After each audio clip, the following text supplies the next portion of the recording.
नमस्कार दोस्तों, स्वागत है आपका आपके अपने YouTube चैनल हर किसी क्लास में। सो फ्रेंड, जैसा कि आप जानते हो हम रेगुलर बेस पे मैथ का प्रैक्टिस सेट चला रहे हैं। आज हमारा मैथ का प्रैक्टिस सेट 13। इससे पहले हमने मैथ के प्रैक्टिस सेट 12 हमने अपने चैनल पे अपलोड कर दिए हैं। आप नीचे डिस्क्रिप्शन में जाके भी देख सकते हो, हमारे चैनल पे डायरेक्ट जाके भी देख सकते हो। जो आपके RRB, NTPC, RRB group D, SSC, GD, Haryana police के एग्जाम 11 तारीख से आपके वो निकल रहे हैं, फॉर्म निकल रहे हैं, आप वहां से फिल कर सकते हो। और आपके आने वाले कोई भी कॉम्पिटिटिव एग्जाम्स के लिए ये वीडियो आपके लिए इंपॉर्टेंट रहेगी।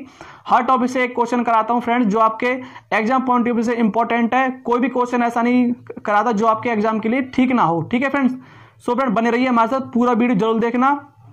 और क्वेश्चन आपकी स्क्रीन पर शो करेगा, आप वहां से सॉल्व करना, हम आपको यहाँ पे बोर्ड पर कराएंगे। ठीक है फ्रेंड, चलिए स्टार्ट करते हैं।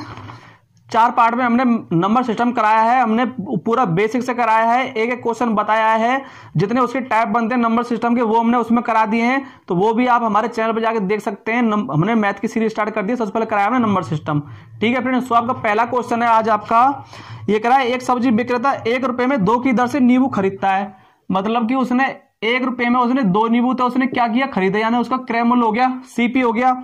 और उसने 3 रुपए में 5 की दर से बेच दिए, यानी कि 3 रुपए में 5 की दर से उसने क्या किया, बेच दिए, उसका सेल प्राइस हो गया। तो पूछा उसका लाभ प्रतिशत क्या होगा। तो आप जानते हो फ्रेंड, लाभ प्रतिशत हम कैसे निकालते हैं। तो पहले हम क्या करेंगे, यहां से लाभ निकाल लेंगे। तो उसका लाभ, हमारा लाभ उसका कितना हो जाएगा भाई, उसने 3 रुपए में 5 की दर से तो उसने बेचे, यानी उसका विक्रय मूल्य माइनस के, भाई लाभ हमारा कैसे निकलता है कि विक्रय मूल्य माइनस के क्रय मूल्य, यानी कि सेल प्राइस माइनस के कॉस्ट प्राइस। तो सेल प्राइस कितना है उसका 3/5, और उसका कॉस्ट प्राइस है उसका 1/2। ठीक है, क्योंकि क्या करेंगे हम, जो 1 रुपए में 2 की दर से तो उसने खरीदे। ठीक है, तो उसका 1 नींबू का मूल्य निकल गया। यहां से उसने 3 रुपए में 5 की दर से बेच दिए, यहां भी उसका एक नींबू का मूल्य निकल जाएगा।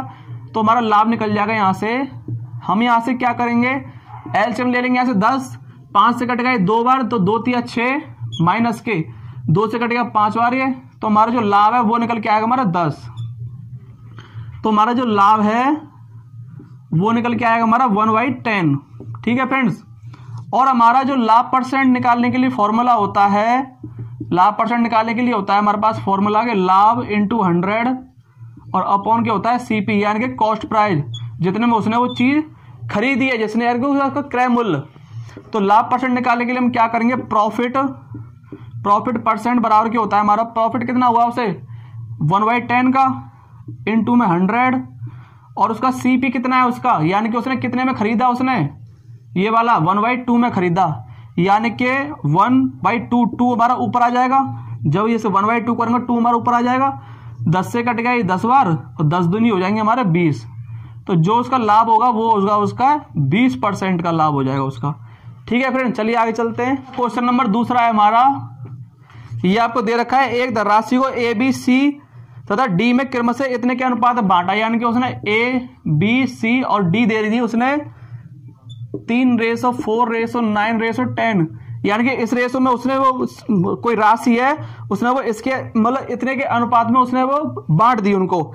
यदि सी का भाग बी के भाग से 2580 रुपये अधिक हो, मतलब कि उसने कहा है कि सी का भाग बी के भाग से, मतलब सी और बी दोनों का डिफरेंस दे दिया, यानी कि सी माइनस के बी, यानी कि 9 माइनस के 4, उन्होंने डिफरेंस दे दिया उन्होंने कितने का, 2580 रुपये का, 2580 रुपये का। तो 9 में से 4 गए तो कितना बचा हमारे पास 5 बराबर के दे दिया उन्होंने 25/80, तो 1 बराबर कितना आ जाएगा 5 25, 5 5, 5 30, तो 1 बराबर के हमारा आया 516। उसने पूछा है कि ए और डी की कुल राशि कितनी होगी। तो ए और डी कितने हो जाएंगे हमारे, ए प्लस डी हमारा कितना हो जाएगा, ए प्लस के डी हमारा कितना हो जाएगा, ए हमारा 3 और डी है हमारा 10। तो ए प्लस डी हमारा कितना हो गया, ए प्लस डी हमारा कितना हो गया 13 हो गया। जब 1 बराबर के हमारे 556 है, तो 13 बराबर कितना हो जाएगा हमारा, तो कर लेंगे यहां से हम 556 इंटू 13 कर लेंगे। तो कर लो यहां से 13 पन्ना 65, 13 छिंगे 78, हंसू लगी 7, 13 और 7 कितने हो गए 20, 13 पन्ना 65 और 2 67। तो जो आपका ए और प्लस डी, ए प्लस डी की जो आपकी वैल्यू आएगी वो आगे निकल के आएगी 6708 रुपये। ठीक है फ्रेंड्स, आया समझ में? कुछ नहीं किया, बस ये रेशो में तोड़ रखे थे, सी माइनस बी की वैल्यू दे रखी है, हमने यहाँ से ए की वैल्यू निकाल ली 516 और ए प्लस डी मिलकर हमारा बन रहा 13, ए प्लस डी बन के हमारा कितना बना 13 बन रहा था, तो 13 की वैल्यू निकाल ली हमने, सीधा सीधा आंसर आ गया हमारा। ठीक है, चलिए फ्रेंड आगे करते हैं। क्वेश्चन नंबर 3 है हमारा, ये कह रहा है एक रेलगाड़ी की बिना रुके औसत चाल 90 किलोमीटर प्रति घंटा है, यानी कि एक रेलगाड़ी की चाल दे दिया आपको 90 किलोमीटर प्रति घंटा, और कह रहा है कि बार बार रुकने के कारण उसकी औसत चाल 80 किलोमीटर प्रति घंटा हो जाती है, यानी कि रुकने के कारण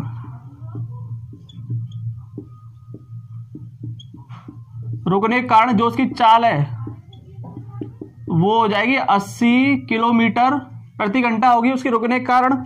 तो पूछा है कि गाड़ी कितने मिनट प्रति घंटे रुकती है। ठीक है, तो हमने क्या कर, इसमें जब भी आपको ऐसा क्वेश्चन दिया हो तो क्या करेंगे, हम चाल का डिफरेंस ले लेंगे। तो यहां करेंगे हम चाल फर्स्ट माइनस के चाल सेकंड, चाल फर्स्ट माइनस के चाल सेकंड, क्या करेंगे यहां से चाल का डिफरेंस ले लेंगे। पहले उसकी चाल थी 90 किलोमीटर प्रति घंटा, अब उसकी चाल होगी कितनी 80 किलोमीटर प्रति घंटा, दोनों का डिफरेंस कितना आ गया 10 किलोमीटर प्रति घंटा। ठीक है, उस दो पहले उसकी चाल 90 किलोमीटर प्रति घंटा थी, वो 80 किलोमीटर प्रति घंटा हो गई, दोनों का उसको 10 किलोमीटर का उसको डिफरेंस आ रहा है। वो डिफरेंस किसके कारण आ रहा है कि वो बार बार रुक रही है वो। तो पूछा है कि कितने, मतलब कि वो कह रहा है कि गाड़ी कितने मिनट प्रति घंटे रुकती है, प्रति घंटे पूछा है। तो हम क्या करेंगे, प्रति घंटे निकालने के लिए जो हमारी डिफरेंस आ रहा है वो, तो 90 किलोमीटर प्रति घंटा पहले उसकी चाल थी, तो नीचे हम 90 कर देंगे, और इनटू में मिनट पूछा है ना कि 1 किलोमीटर में वो कितने मिनट रुक रही है, किलोमीटर प्रति घंटा में कितने मिनट रुक रही है। तो मिनट करने के लिए क्या करेंगे, हम इनटू में 60 कर देंगे। एक जीरो से हमारा एक जीरो कट गया, 3 से कट गया 3 बार, 3 से कट गया 20 बार। तो ये हमारा जो आंसर निकल गया है वो आएगा हमारा 20/3, या फिर आप इसको लिख सकते हो, या फिर आप इसको लिख सकते हो 3 सिंगे 18 और 2 20, ये हो जाएगा, मतलब कि 6 से ही 2/3 आ जाएगा। आपको पूछा है गाड़ी कितने मिनट प्रति घंटे रुक रही है, मतलब कि 6 से ही 2/3 मिनट रुक रही है प्रति घंटे में। ठीक है फ्रेंड्स, ये आपको आंसर हो जाएगा आपका।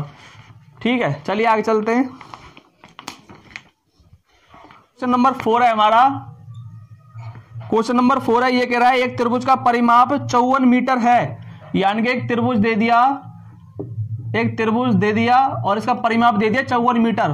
तो परिमाप कैसे होता है हमारा, ए बी प्लस के बी सी और प्लस के सी ए बराबर के दे दिया उसने 54 मीटर, और कह रहा है उसकी भुजाएं 5, 6, 7 के अनुपात में है, यानी कि 5x 6x और 7x। भाई अनुपात में दे रखी है तो मैंने x मान ली। ठीक है, तो त्रिभुज का क्षेत्रफल निकालना है। ठीक है, क्षेत्रफल निकालना है, तो पहले हम इसकी साइड निकाल लेंगे। ए बी कितना हमारा 5x है, और हमारा बी सी कितना हमारा 6x है, और सी ए कितना हमारा 7x बराबर के 54 आपको दे ही रखा है। तो 7 और 6 13 5 18 x बराबर के 54, तो x बराबर के आ जाएगा 18 2 36 18 3 54, x बराबर के आ गया हमारा 3। ठीक है, तो x बराबर 3 आ गया, तो ये हमारी कितनी हो जाएगी, अगर मैं इनटू इसमें 3 कर दूंगा तो 5 3 15 ही हो जाएगा, ये हमारा 5 3 15 और 7 3 21 ये हो जाएगा हमारा, और 6 3 18 हमारा ये हो जाएगा। तो हमारी जो एक्चुअल जो हमारी साइड है वो निकल के आ गई। ठीक है, तो ये फ्रेंड हमारा सीधाचार बन रहा है हमारा ये राइट एंगल ट्रायंगल तो बन नहीं रहा, क्योंकि इसमें त्रिकोण बन नहीं रहा। तो हम इस वाले क्वेश्चन को क्या करेंगे, ये हमारा कौन सा हो गया, ये हमारा विषमबाहु त्रिभुज हो गया। कौन सा हो गया, ये हमारा विषमबाहु त्रिभुज हो गया। ये हमारा क्या हो गया, विषमबाहु त्रिभुज हो गया। और विषमबाहु त्रिभुज का क्षेत्रफल जो होता है हमारे पास वो होता है अंडर रूट में होता है हमारा सेमी पेरीमीटर, यानी कि अर्ध परिमाप, फिर अर्ध परिमाप माइनस के 1, अर्ध परिमाप माइनस के b और अर्ध परिमाप माइनस के c, ये होता है इसका क्षेत्रफल निकालने के लिए। ठीक है फ्रेंड्स, परिमाप हमारा हमको कितना दे रखा था, 54 दे रखा था, परिमाप दे रखा था हमको 54, तो इसका अर्ध परिमाप कितना हो जाएगा, यानी कि सेमी पेरीमीटर हो जाएगा इसका 54/2, 2 से कट गया, ये हो गया हमारा 27। तो जो हमारा अर्ध परिमाप आया, यानी कि जो हमारा s बराबर के आया, हमारा सेमी पेरीमीटर आया, वो आया हमारा निकल के 27। ठीक है, इसमें पुट कर दो, आपका क्षेत्रफल निकल जाएगा यहाँ से, अंडर रूट में हो जाएगा आपका 27 इंटू में 27 माइनस ए कितना है हमारा, साइड कितनी है हमारी 15 है, तो 27 में से 15 जाएगा तो कितना आएगा हमारा 12। एस माइनस बी, साइड कितनी है हमारी, बी कितनी है हमारी 18, तो 27 में से 18 जाएंगे कितने बचेंगे 9। एस माइनस सी, हमारी साइड तीसरी साइड कितनी है हमारी 21 है, तो 27 में से 21 जाएंगे कितने बचेंगे 6 बचेंगे। ठीक है, तो जो आपका क्षेत्रफल निकल के आएगा वो आएगा आपका निकल के 27। तो इसको मैं छोटे पे तोड़ लूँ, 3 तरह का 9 या 27, और ये हो जाएगा हमारा 2 दूनी 4 या 12, और ये हो जाएगा 9 हमारा 3 तरह के 9, और ये हो जाएगा हमारा 2 या 6। ठीक है, तो रूट में निकालने के लिए क्या करेंगे हम, जोड़े से निकाल लेंगे। ये एक जोड़ा ये बन गया, एक जोड़ा ये बन गया, एक ये बन गया। ठीक है, तो ये निकल के आएगा हमारा 3 इंटू 2 इंटू 3। ठीक है, एक 3 हमारा ये रहा और एक 3 हमारा ये रहा, और बचेगा हमारा लास्ट में 2 या 6, तो अंडर रूट में बचा हमारा 6, तो 3 दूनी 6 3 18 3 54। तो जो आपका राइट आंसर निकल के आएगा वो निकल के आएगा आपका 54√6। ये आपका क्या हो जाएगा, राइट आंसर हो जाएगा। जो इस त्रिभुज का क्षेत्रफल निकल के आएगा वो आएगा आपका 54√6। ठीक है फ्रेंड, चलिए आगे चलते हैं। फिर आगे करते हैं, क्वेश्चन नंबर 5 है हमारा। क्वेश्चन नंबर 5 है, ये आपको दे रखा है एक वृत्त की जीवा, यानी कि पहले आपको दे रखा है एक वृत्त दे रखा है आपको, ये आपको एक वृत्त दे रखा है और कह रहा है इस वृत्त की जीवा जो है उसकी त्रिज्या के बराबर है। मतलब कि मैंने मान ली कि यहाँ पे कोई जो चाप दे दी, कोई वृत्त की चाप दे दी, जीवा सॉरी, ये वृत्त की जीवा है, ये आपकी त्रिज्या के बराबर है, यानी कि आपकी ये कोई त्रिज्या होगी आपकी। ठीक है, बराबर है वृत्त के लघु चाप, ये मैंने चाप मान ली लघु चाप, तो चाप हमारी कैसे लगती है, ऐसे हमारी चाप लगती है। ठीक है, ये हमारी चाप हो गई। कह रहा है लघु चाप पर इस जीवा द्वारा अंतरित कोण कितना होगा। तो आप इसमें पूछा है कि जो चाप पर जो कोण बन रहा है वो कितना होगा, यानी कि ये वाला एंगल कितना होगा, नीचे वाला एंगल कितना होगा। ठीक है फ्रेंड्स, तो पहले हम क्या करेंगे, इसको पूरा बना लेंगे, पूरा बना लेंगे हम इसको। ठीक है, ये बन गया हमारा। ठीक है, तो हमने इसको साइड का नाम दे दो ए बी सी और ये हो जाएगा हमारा डी। ठीक है फ्रेंड्स, ये हो गया। तो हम क्या करेंगे, हमको पता है कि ये वाली हमारा यहाँ पे सेंटर होता है, तो ये वाला हमारा क्या हो जाएगी आर, तो ये भी आर, तो ये भी आर। जब तीनों साइड बराबर है तो इनके एंगल भी बराबर होंगे, और एक एंगल में तीनों एंगल हमारे कितने होते हैं 180 डिग्री के होते हैं, तो तीनों बराबर कितने हो जाएंगे, ये भी 60 का हो जाएगा, तो ये भी 60 का हो जाएगा और ये भी 60 का हो जाएगा। ठीक है फ्रेंड्स, अगर ये हमारा 60 का है तो ये कितना होगा हमारा, जब हमारा वृत्त में जब एंगल बनता है तो हमारा कितना बनता है, इसका ये हाफ होता है, तो ये हो जाएगा हमारा 30। ठीक है फ्रेंड्स, और इस क्वाड्रिलेटरल मतलब ये चक्रीय चतुर्भुज बन गया हमारा ये वाला। आप जैसे देखोगे ए बी सी और डी, ये हमारा चक्रीय चतुर्भुज बन गया, क्योंकि यहां पे हमको दे रखा था ओ बी बराबर के दे रखा था ओ डी, और फिर आपको दे रखा था ये बी डी ये दे रखा था आपको, बराबर में दे रखा था। और आप जानते हो कि एंगल ओ ये 2 गुना होता है एंगल ए के, एंगल ओ जो है ये आपको 2 गुना होता है एंगल ए के। ठीक है, और एंगल ए प्लस के एंगल सी ये होता है हमारा 180 डिग्री के बराबर होता है, आमने सामने के 180 डिग्री होते हैं।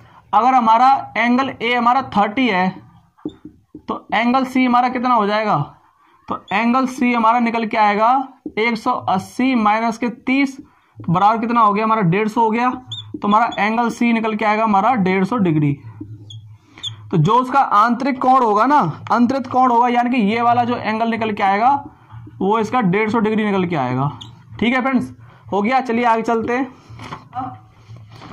ये कह रहा है ए तथा बी ने क्रम से 30,000 और 45,000 के निवेश से साझा किया। मतलब कि एक ए है हमारा, एक हमारा बी है। ए ने लगाए 30,000 रुपये किसी व्यापार में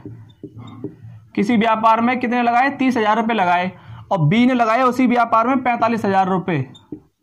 बी ने उसी व्यापार में कितने लगाए, 45,000 रुपये लगाए। तो कह रहा है शायद व्यापार आरंभ किया और 2 वर्ष के बाद, यानी कि इसने भी पूरे 24 महीने वो पैसे रखे और इसने भी पूरे वो 24 महीने पैसे रखे, 2 वर्ष कह रहा है ना वो। तो कह रहा है कि 1.5 लाख के लाभ में बी का भाग कितना होगा, और दोनों को मिलाकर जो लाभ हुआ ना, जो लाभ हुआ वो हुआ था 1,50,000 रुपये का, और उसमें बी का भाग पूछा है।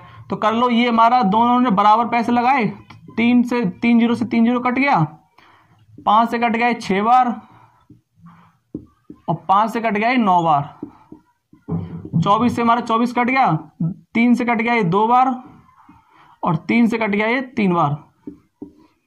तो हमने फ्रेंड्स क्या किया, ए और बी के जितने उन्होंने पैसे लगाए उनका रेशो निकाल लिया, 2:3 में उन्होंने क्या लगाए, पैसे लगाए। इसमें हमको बी का भाग पूछा है, तो ये हमारा ए है, ये हमारा बी है। तो बी का भाग निकालने के लिए क्या करेंगे हम, बी का भाग निकालने के लिए क्या करते हैं, ए प्लस के बी इंटू में जो उनका लाभ होता है, ऐसे ही निकालते हैं हम, जिसका भाग निकालना हो। तो यहां से हमको बी का भाग निकालना है, बी कितना हमारा 3 और ए प्लस बी कितना हो जाएगा हमारा, यहाँ पे ए प्लस बी हो जाएगा 3 और 2 5 इंटू में लाभ कितना है 1.5 लाख रुपए, 5 से कट गया 3 बार, 30,000 हो जाएगा, ये 3 तरह का हो जाएगा 9, यानी कि 90,000। तो जो बी का भाग आएगा फ्रेंड निकल के हमारा, वो आएगा हमारा 90,000 रुपये। ये आपका क्या हो गया, आंसर हो गया। ठीक है फ्रेंड्स, चलिए आगे चलते हैं।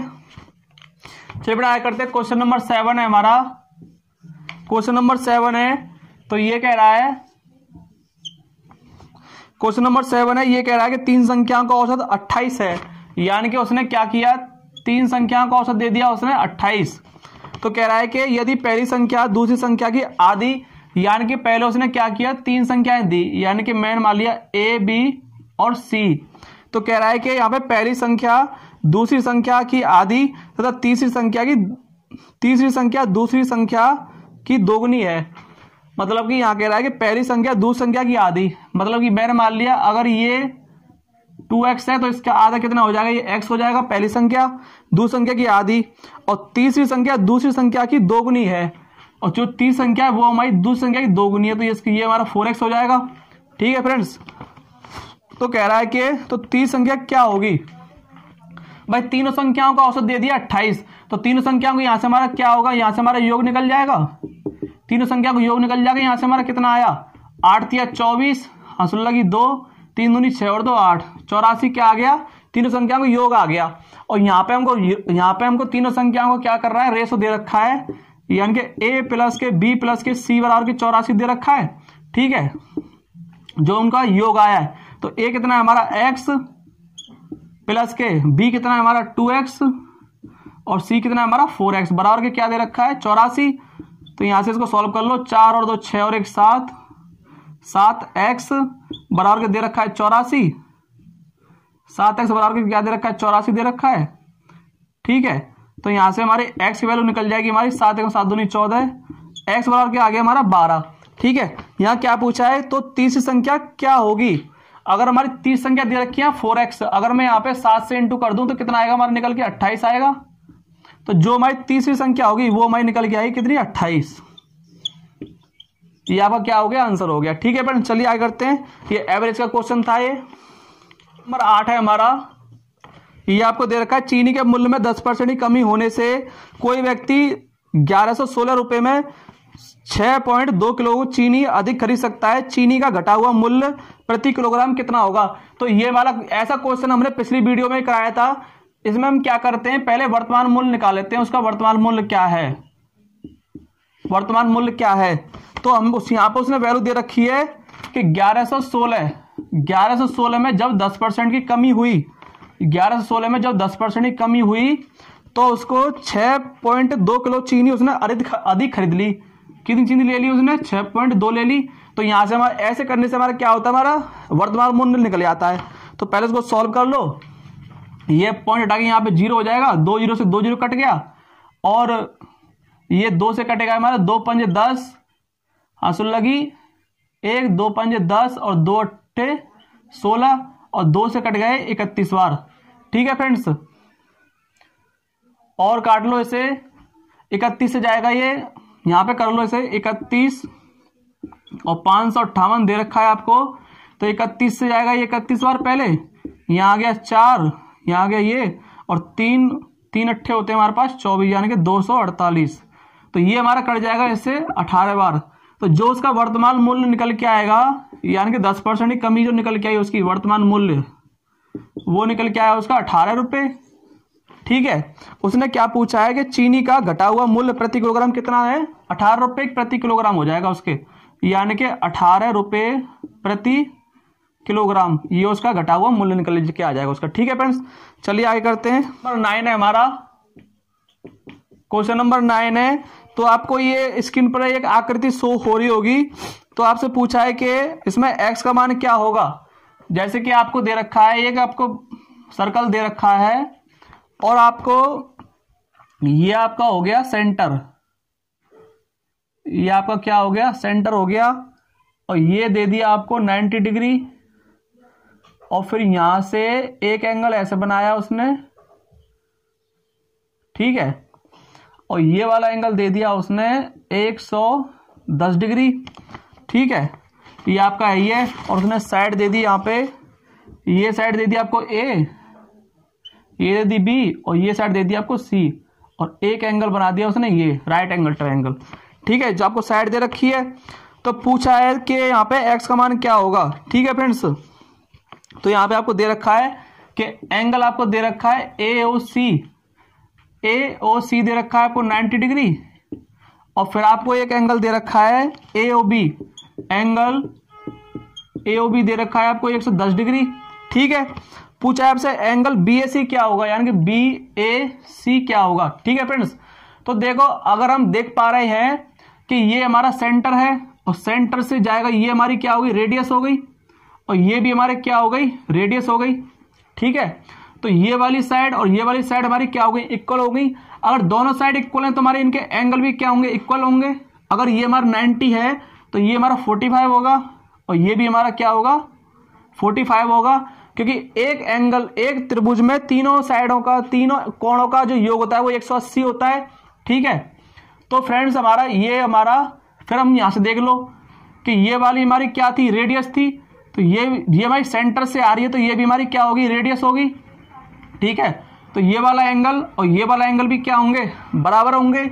अगर ये हमारा दे रखा है आपको 110 दे रखा है, तो ये हमारा क्या होगा, ये 35 होगा, और ये भी हमारा क्या होगा, 35 होगा, क्योंकि एक एंगल के तीनों कोणों का योग कितना होता है, 180 होता है। 110 आपको पहले दे रखा है, बचे 70, 35 यहाँ, 35 यहाँ। पूछा है आपसे पूछा है कि एंगल BAC क्या होगा, एंगल BAC क्या होगा, तो BAC तो यहां दे रखा है कि ये आपको दे रखा है, पहले मैं ऐसे कर लेते हैं कि एंगल BAO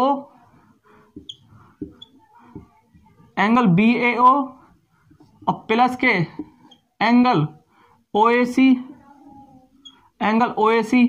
ये तो निकल के आएगा हमारा बराबर में। एंगल हमारा पूछा है इसने BAC,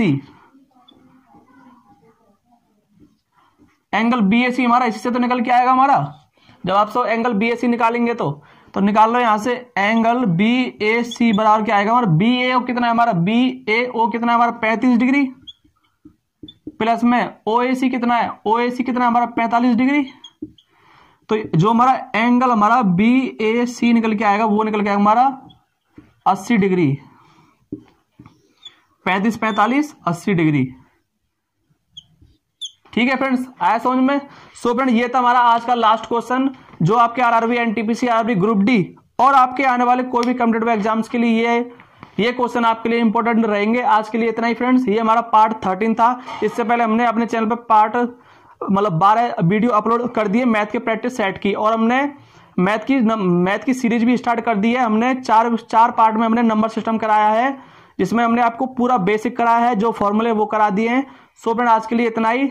अगर आपको वीडियो पसंद आई तो अपने फ्रेंड्स के साथ शेयर करना, लाइक करना, शेयर करना, कमेंट्स करना। थैंक